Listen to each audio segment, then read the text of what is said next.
So that's why you're going to see a lot of caveats in here, because I can't possibly tell you everything there is to know in 45 minutes, but I can get you pretty damn close. So this is a picture of your traffic falling off a cliff. And what a lot of creators and folks in the content space experience over the last, I'd say 12 to 18 months, possibly in the last 2 years, depending on your subject matter, but really the last 12 months has been a tremendous nosedive. So before we even get there, I just want to start basics. What is search engine optimization? Just really set the groundwork for folks who might not know. So I like to call it an art and a science. We want to combine what people are interested in and the technical components that the search engines want to see, and they want to really help them understand what they're getting. We want to make sure your content gets seen by search engines. That's really what this comes down to.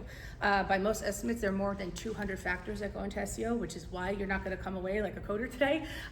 It's just not going to be able to cover it. But they really fall into 3 main buckets, which we want to really focus on. User experience is really the bottom line. If your reader is having a good experience, if they want to read the content on the site, that's going to be a really big driver for search engines, and specifically Google, and we'll talk about why Google in a second. So we want to focus on a good experience, and what does that usually entail? Is it content you want to read? Does the website load fast enough? And we want to talk about easy navigation, right? If you go to a website and you don't understand where you're clicking, what you're doing, you're probably leaving because you can't figure it out. And that's that frustration that's going to have people pivot that way and go to a competitor or a different blog or just not read you at all. So that's sort of the really, really 100 level baseline of what we're doing here. And a lot of this presentation, I'm gonna say Google a lot to the point where I'm going to get tongue twisted and probably say something like, and you'll know what I mean. The reason I'm talking about Google specifically is because Google is responsible for just under 90% of all search traffic. That number has decreased in the last year or two. It used to be higher. Most estimates are 94, 95%. That little dip was enough to freak Google out and release a little thing called AI overviews a little bit early, which is one of the many reasons why we were told to eat 1 small rock a day and glue our cheese back on our pizza back when it was first released last year.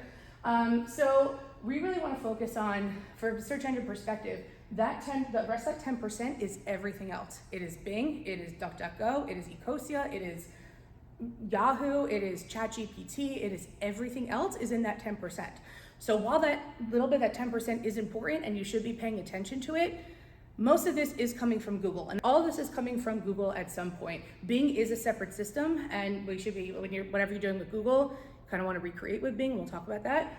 But this is something that, because Google is the giant it is, when they make a change and it affects you, that's when you start seeing that nosedive. What I like to say is we are at Google's mercy. It's the same way that you are at Instagram's mercy, TikTok's mercy, YouTube's mercy. It is a algorithm, but the difference is Google's algorithm is hopefully directing people to your website where you own your data, and not to YouTube or Instagram or something else where you don't ultimately own your data. If that disappears tomorrow, there goes your audience. So we always that's why I always harp on people sending people to their websites, because once you capture that email address or contact information, that's precious. That's a lot more precious than something that can disappear tomorrow. My LinkedIn followers can disappear tomorrow. I'd be very sad, but it could happen. So there have been some major changes that Google has made really in the past 18 months that we want to highlight. They fall into 3 general buckets. They had several major algorithm updates. They had an AI overviews rollout, 2 rollouts technically. It was very quiet, but 2 rollouts. And then they released their AI mode in beta, and it's now out of beta in some places, and there's a lot of what's to come to start thinking about with AI mode. So to give you a little understanding of algorithm updates, so Google releases updates very frequently. Multiple times a year, they are updating their algorithm. They fall into a couple major areas, one being called the helpful content update. That's one that you probably have heard of. They also have spam updates. So as people figure out the vulnerabilities in their system, that's called black hat SEO. They will go in and basically patch them and come up with policies to penalize that. And they also have core updates, which is updates to the algorithm itself and what it's looking for and what's changing. That's technical, a lot of that is technical.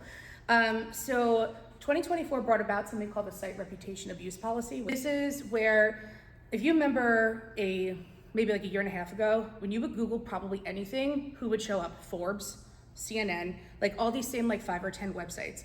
It was basically parasitic. What would happen was folks would try to just place any article on their website. Forbes in particular got into a lot of trouble for this.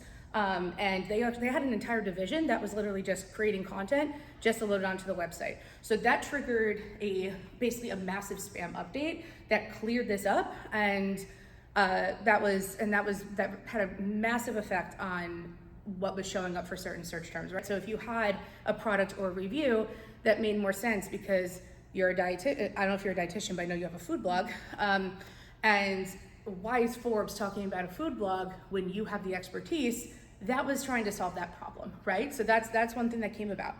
But they also, around this, pretty much in succession, one in March and one in August, they also rolled out what was called helpful content updates. And what that is Google basically going around and saying, what is actually resonating with people, and let's make sure people are seeing that content first. So the helpful content update in March targeted what they called unhelpful content, and August 2024 demoted unhelpful content and promoted what they consider more high quality instead. What's considered high quality depends on your sector. It depends on searcher intent. It's a little specific, so we can't really get too into the weeds without me boring you to death. But this is generally, we want to look at something that's resonating with your reader, what your reader's actually looking for. So I think a really good illustration of this is anytime you want to read a recipe on a website and it has 1,000 words at the top, there's a reason that there's a jump to recipe button, because think about the user experience. I just want the chocolate chip cookies, goddammit, right? The story is nice, but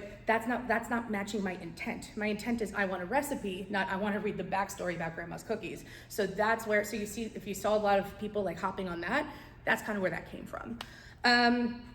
While this is happening, AI overviews in Google is released. So I didn't put a screenshot here, but if you make a more basic search in Google, you're gonna see a summary at the top called AI overviews. AI overviews came out in May of 2024, and the rollout was pretty much a disaster. The system was clearly not ready for prime time. The information was very clearly erroneous in a way that it's like laughably bad. Yes, there's still issues to be clear, but it was, if you saw the memes about, oh, eat one small rock a day and like that's what like Berkeley says, and if your cheese falls off your pizza, glue it back on. That was AI overviews fucking up pretty bad. Let's be real.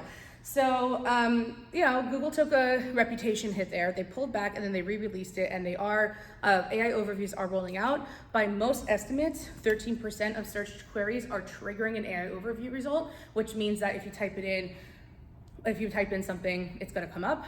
This number is growing. It's going to keep growing. And to what extent there's a whole load of conversation about that. And what this resulted in is what they think is happening, and I'll explain why in a second. Your impressions, meaning how many times you're actually showing up in front of people on the search engine results pages, that's SERP for short. Anytime you're showing up on the SERP, you have an impression, but your clicks were decreasing. So the chart started looking like an alligator for a lot of people in their Google Search Console, their other data sources of data. So what this looked like was people were seeing your content, but they weren't clicking through. And most search experts in the community have basically figured out that's because you are present in AI overviews. The big asterisk here is that Google will not share data about clicks coming through AI overviews. We don't know. We are guessing. And they will not release that. And the theory, they're claiming that there's high quality clicks coming through. There is no way to prove that. There is no data to prove that. Most folks in the search community are very skeptical of it, as am I. I don't believe that it's actually driving much of anything. And then we have AI mode. AI mode is basically ChatGPT for that Google's product. AI mode was released in beta in May, I believe, May or June, I think May. And it is available across the US now. It's in beta mode in other countries. And where this is going to, right now it's an option in Google.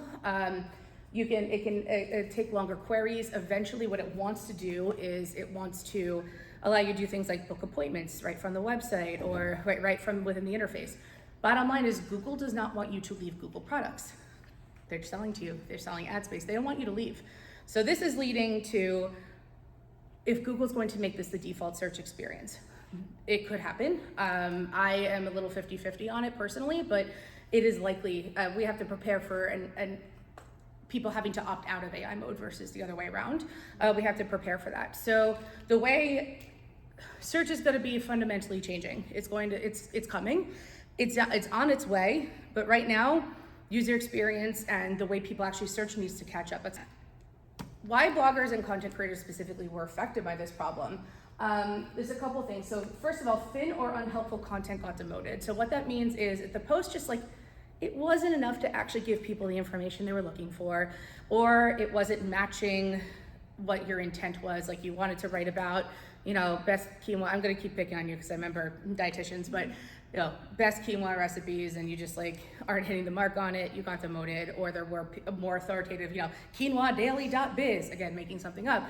If that was more authoritative, that was considered like, hey, we should be putting that first versus your recipes, right? Reviews got more sophisticated. So if you were just writing like 100 words and pop them up, we're not gonna see that. They wanna see, it's EEAT is what it's called for short. You're gonna hear from Lauren about that tomorrow. So it's about, are you trustworthy? Do you have the experience? Do you have the expertise? And do you have the authority to talk on this subject?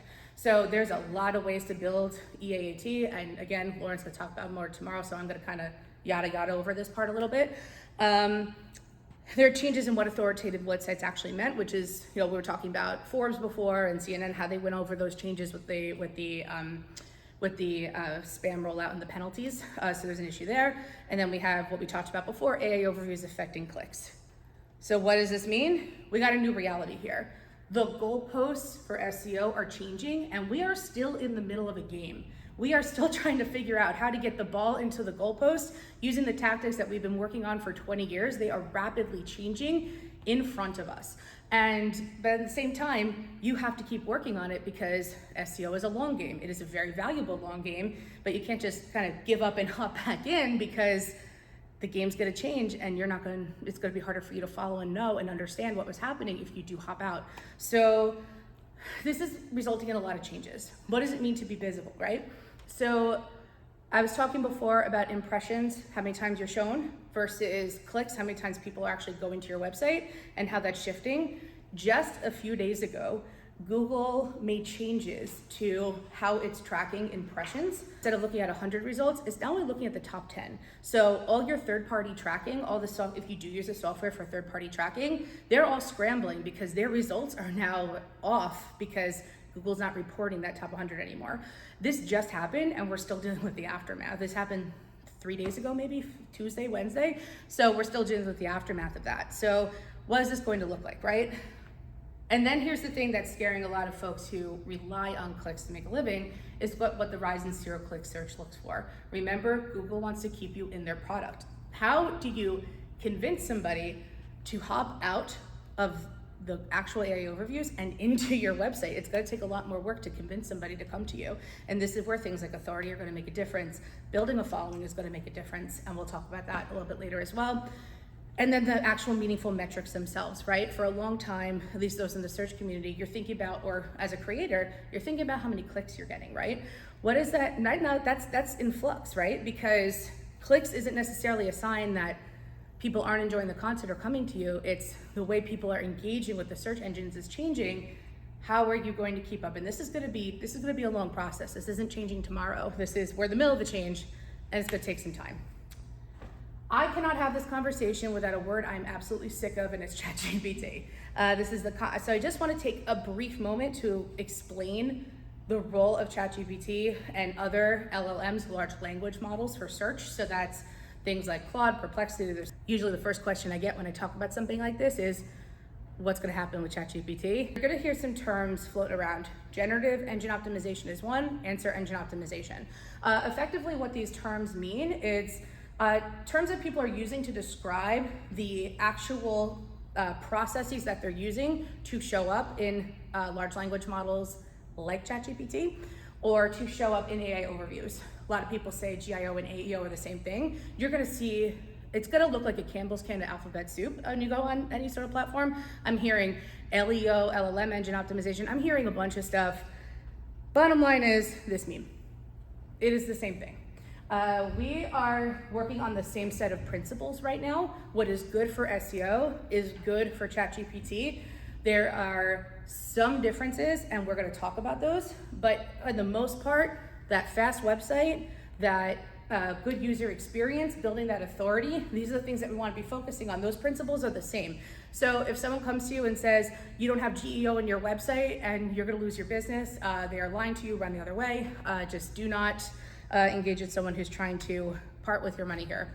So let me give you a brief state of what's actually happening with ChatGPT. My clients, we're seeing an average of under 0.5% of traffic. That is the blip that people are freaking out about. Google processes 14 billion searches a day, I think it is, and ChatGPT is about 2 billion. But ChatGPT, we don't know if that means actual searches or everything people are using ChatGPT for. So people are using ChatGPT for sure. It is not the onslaught that we're seeing or that's being reported. That's what we're not seeing. Right now, most evidence shows that the vast majority of people go to ChatGPT and then they go to Google to confirm. So Google still has that trust and authority, and that's a good thing for you if you're still working with Google, so there's still some relationship there. And something else that's really notable is that ChatGPT is incredibly volatile right now. These are results that are incredibly deeply personalized. What you're gonna see, and this is true for Google too, what you see is not what you see, is not what you see, but it is drastically different and changing much more frequently in ChatGPT than it is on Google search results. So the stability is simply not there in the same way. So this becomes this tiny target on this tiny board that's going like this, and you gotta kind of figure it out and poke at it. But that's sort of that's really what we're dealing with right now. So because it's tracking, and appearance tracking is also pretty difficult to do because of all of this, it's just not having that gut punch, your business is going to fail, your blog is never going to be seen again impact that people are doomsdaying about, in my humble opinion. You could take a breath. ChatGPT and all these other LLM-based searches, they will grow. They will definitely grow. Are they going to grow to 90% of all searches in 5 years? I don't think so. Is it going to grow to 2, 3, 4% of your traffic? It could. So what that means is you got to pay attention to all of these things. But the good news is, as I said, what's good for ChatGPT is currently good for Google, and keep it at that. Perfect. So I want to talk about the merits of recovery here. What's worth doing and what's worth you trying to do, what's worth you keeping up next. And I want to talk about what's worth you focusing on going forward, because the type of content that's going to resonate with people and is actually going to be shown in searches is changing. It's changing actively as we know it. Little disclaimer here, as I mentioned before, there are more than 200 factors that go into search. I don't want you to take these little tips, take them home, and then be like, it didn't work, because again, there's more than 200 things. I cannot go over them all in 45 minutes. So there are technical factors that still need to be taken into account. I have a whole, I'm gonna yada real quick over it slide in here that you can take home. There's also a QR code, you can scan them, take them back. So I am focusing just on the actual editorial analysis here and not on technical factors that might be affecting, like how fast your website is, or is it being crawled by search engines or noticed by search engines in the first place. I'm not covering that here because not enough time. So what is really helpful for you is the first thing I want you to do is look at your lowest performing content. How many folks here have a Google Search Console set up on their website? Okay, good. So that's one of the first things you want to do. Do you have Google Analytics on your website as well? Okay, you're going to see slightly different data from both. That is normal. What you want to do is you want to get a sense of, I would maybe look back the last 6 months, even the last year if you've never done this, or maybe even do the whole site. Look at it and see what's really not performing, right? What has 0 clicks? What has 12 impressions over 12 months? It's showing 1 time a month. What's showing at an estimate of like position 70 something, right? Which again, Google Search Console just made that change, so this is going to vary a little bit. But what are we not taking into account here? That really can, if we cut it out, nobody will miss it, right? So we want to think about that. We want to think about things that don't tie directly into your brand, right? Or things that aren't really timely for your brand anymore. For example, if you participated in an event 6 years ago and you wrote about this event that you participated in 2019, the chances of anybody actually looking at that are not that high. So that might be something to trim down. And then we want to think about a concept called internal linking as well. What internal linking means is this is when different pages on your website are linking to one another in a way that's helpful for the user. So what that means is that helps with navigation, that helps meaning how people get on the website and move around. That helps with the way that search engines understand how important certain pages are on your site. That also helps with users who might be looking for similar kind of content. So what that looks like is, if you need a place there strategically for internal linking, you might not want to touch it. If it's not really doing anything, if there's no links, it's called orphan pages. You might want to consider it for deletion. And also if similar pages on your site perform better, we want to talk about as well. So for example, if let's say you write about theme parks and you're writing about Cedar Point and you have 3 articles on your blog, best rides at Cedar Point, best food at Cedar Point, best water rides at Cedar Point. Those might be too similar. So you want to look at the merits of what if we combine these and turn this into one big review about Cedar Point, right? So let's think about what that looks like. The reason we want to think about this is because a rising tide lifts all ships here.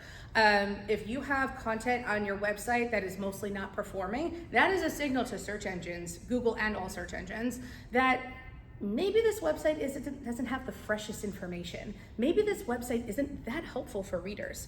Maybe it's just not worth us showing, and that's what gets you demoted. So if you have a large library, it hurts to do, but you gotta go through and you gotta start culling. So that would be one of the things that I would look at first.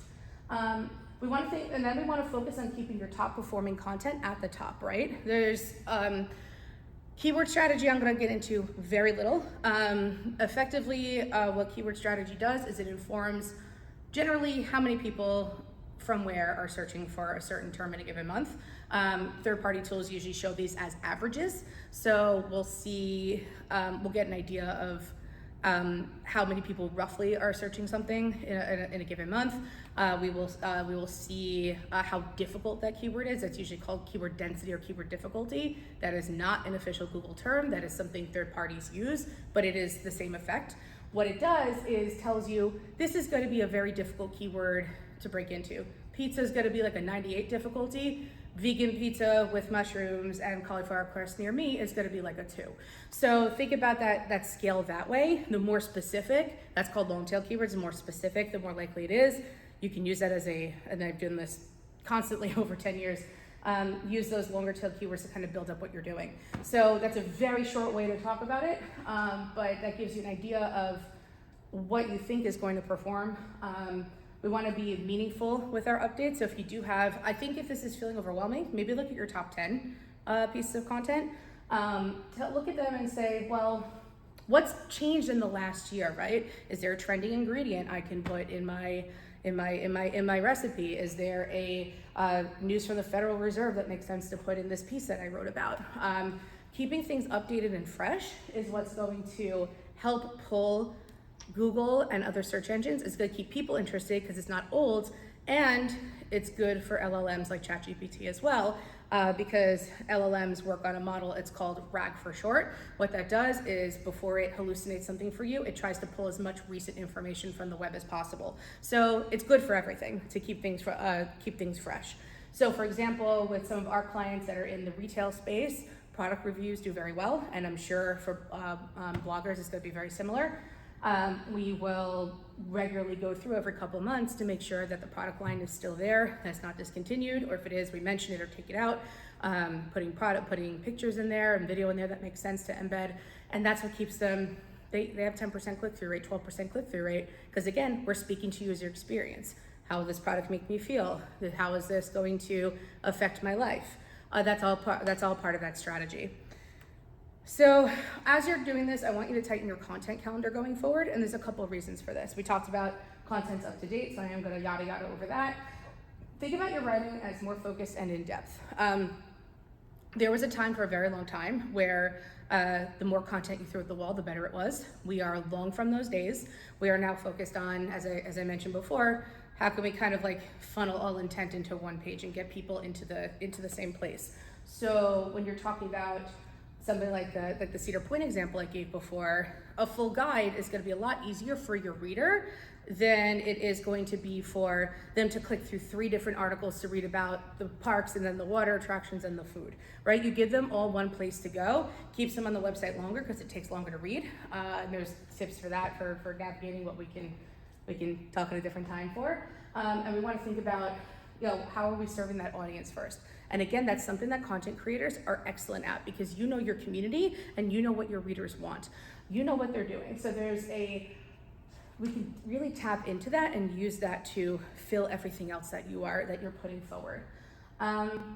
One bummer piece of news I am going to give you is when you have a piece of informative content, I'm going to explain what that is in a second. This is where Google's AI overviews are really having an impact, and there's kind of no point in you bothering anymore. Roughly, keywords are broken down into 4 rough categories. One is informational, so this is basic, like what is Bloggycon? That would be informational. Informational is the one category of keywords that has been hit by Google's AI overviews the most. By most estimates, I think it's about, last I read, is about 70 to 80% of informational searches are now taken up by. If you have a blog on your site, again, to pick on the dietary stuff as in front of me, what is quinoa, right? People are not going to your blog to learn about what quinoa is. They're not doing that. They're going to get that information from AI overviews. So unless there is a strategic reason, because you are the quinoa person and that is your main thing, there's no reason for you to keep that and have that way down on your site. So this all comes around to talking about where to focus instead. So the first thing we want to talk about is actually strengthening your personal brand. So again, Lauren's going to talk a lot about this tomorrow with her talk. What this is going to look like is we want to start building those connections between Jamie, right? Mm-hmm. We want to build those connections between Jamie and dietitian, and if you do serve a local area, let's say Ohio, how do we build those connections, right? How do we make sure people know that you are that go-to dietitian in this area of Ohio, right? Same with Lauren in finance, right? So like, what do we, if we want to learn about finance and I know that Lauren's a trusted source, where do I go for that? So building those bridges is becoming much more important for a couple of reasons. The first is Google has always looked to authority and is more looking to authority now. If you've had a blog in a specific subject for a very long time, you can lean into your authority. And this goes into link building and media mentions. So what link building is we want other websites that are either really popular websites or websites that make sense within our world, that are popular in our world. We want them to say, hey, this is a good website that people should learn from, and to link back to us, to actually put a link in their articles for us. That's extremely helpful for Google, always has been a signal for Google. It is helpful for large language models as well, because it is it's called a citation, right? We see this website coming up in other places. These are indicators that, oh, this is actually an important website that I should be paying attention to. As an algorithm, I should be paying attention to this. So media mentions is a great way to do this. You are focusing on that, you're able to build those associations and make sure other people realize what you're actually about, and can actually start building those bridges, as I said before. This is another thing content creators are great about, building alliances with others who make sense in your network, right? So if you have, folks who you work with, if you have meaningful collaborations with somebody, make sure that's reflected on your website. That's like one small way to kind of move that along. And while we're weathering this storm, this active game that's going on while the goalposts are moving with Google, I want you to double down on other ways to reach your audience.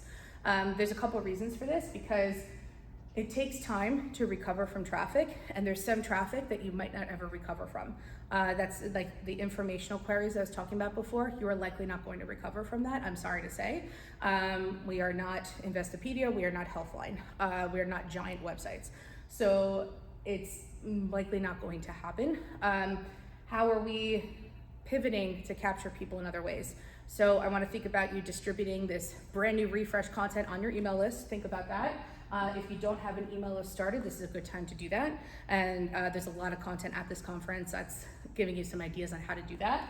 I would love for you to find your audience in other spaces. I'm going to talk about Reddit for a little bit, because Reddit and Quora and other forums are really hot spots for search engines to start pulling content, because they consider that like a real unfiltered opinion, right? And that's what Google thinks that people want. Also, Google and Reddit entered a $65 million deal, and when millions of dollars changes hands between giant companies, the game changes. So that's why you see Reddit, 4-year-old Reddit threads at the top of every freaking thing you search right now. Use that to your advantage. Is there a cooking subreddit that makes a lot of sense? Is there a finance subreddit that makes sense? Reddit users are very sensitive to being promoted to and not being promoted to transparently. So you want to either be real careful about this or build open relationships, right? And think about building community as well. Things like Discord are starting to come on the up and up as people get a little bit more disenfranchised with disillusioned, I think is the word, with Facebook. LinkedIn groups can do well wherever your audience lives. Makes a lot of sense for that. Private areas, if you want to do that as well. There's a lot of ways to do that. I got kicked off. And then, I'm singing here a little doom and gloom, a little bit, hey, go other places as Google misses your traffic. But I want you to keep your eye on the prize. I want you to think about your website, because these are all rented spaces. And if you have a hostile landlord, your traffic is gone. There is no way of coming back if your Instagram account is deleted. We see what happens when TikTok changes algorithms. We see what happens when YouTube changes the algorithm and all of a sudden you're not making money off of your videos anymore. Your website is yours, especially if you're building on an open source platform like WordPress. The website is yours. It is not going anywhere. So make sure you drive as many people as possible to your site. Get them to give you your email address, whatever that is, get their information, because that becomes yours. That is your data. An Instagram follower is not your data, it is Meta's, and you just happen to be borrowing it. So even with all the nonsense going on, it will take time for your website to recover on Google. Some things, as I mentioned, you won't recover, and that's okay. It's about steering the course, and how do you build relevance, how do you build authority, and how do you build things that are interesting to your audience and keep them coming back. And that's something, as a content creator, y'all are already on the money with that.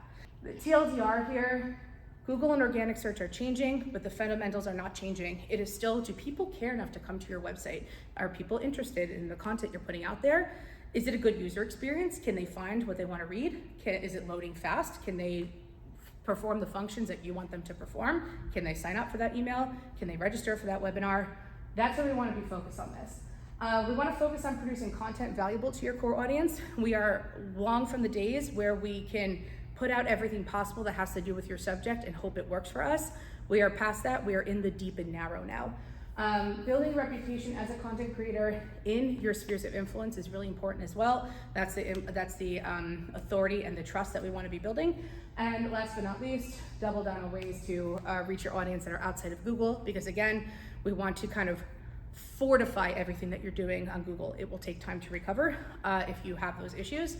And if you are in a position where nothing's coming in, we want to make sure that back up in the first place. So I did a lot of talking. You're gonna have an opportunity to scan this, and I'll have another thing for you. I have courses launching in October in a cohort called Stellar DIY SEO, because I stand here and I'm gonna tell you everything, how to do this yourself. It's an 8-course session with a cohort component, LinkedIn group.